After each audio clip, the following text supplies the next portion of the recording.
Apparently, while he was in the Bahamas, he had developed a lymph node in his neck, and they had done a needle biopsy and had made a diagnosis of Hodgkin's disease. And needle biopsies are really not a good way to make a primary diagnosis of lymphoma. They had contended that it was because of the nature of secrecy that they were not able to get a genuine biopsy, an excisional biopsy. I find that a little hard to believe because taking a lymph node out from the neck is a rather simple procedure. I was surprised that the French hematologist was treating the Shah for a hematologic problem, malignant problem, without a proper diagnosis and in secret. Giving him chemotherapy without a tissue diagnosis, that's a mistake. The disease, which had previously been a more benign cancer in 1974, was becoming more malignant and required more active treatment, preferably in a hospital.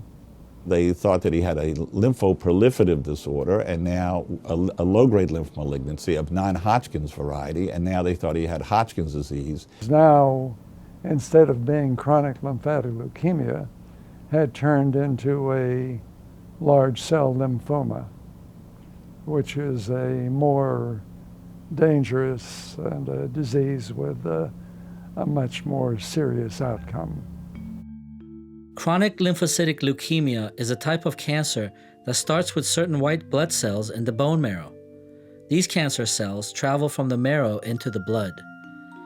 The size of the cancer cells is one classification system for lymphoma. Certainly, I would not have accepted a needle biopsy as the basis for treating someone. After a couple of months, the British government decided that the Shah was no longer welcome in the Bahamas. He was like a citizen without a country.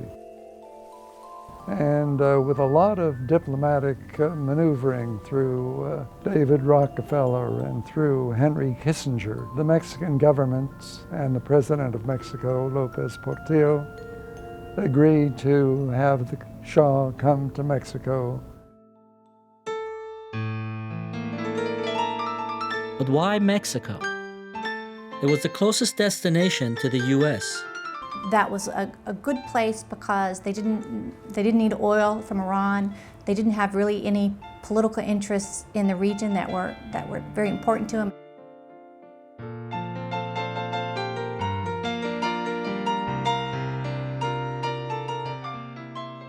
They arranged to have him live in a comfortable villa in the resort town of Cuernavaca. At this point, he began to have many, many doctors. There were doctors in Mexico who saw him, Dr. Flandrin who came to see him.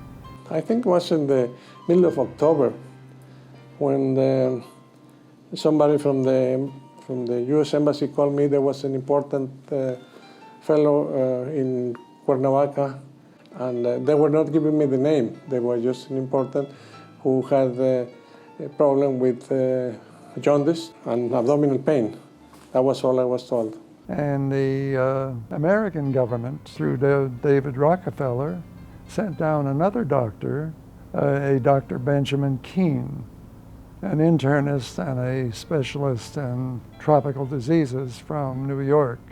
But he thought he was being called down to see the Shah because he had malaria. When David Rockefeller came and he saw that Shah was sick, he was jaundice, and somebody mentioned malaria, he went back to New York and he sent his tropical medicine expert. Ben Keene went down there and thought that what they were thinking was malaria was really platelets, which is a blood clotting element. We're a malaria-free country since the early 60s. As the royal family bid their time in Cuernavaca, hoping for an invitation to the U.S., the Shah was visited by an old friend, President Richard Nixon. If the United States does not stand by its friends, we are going to end up with no friends.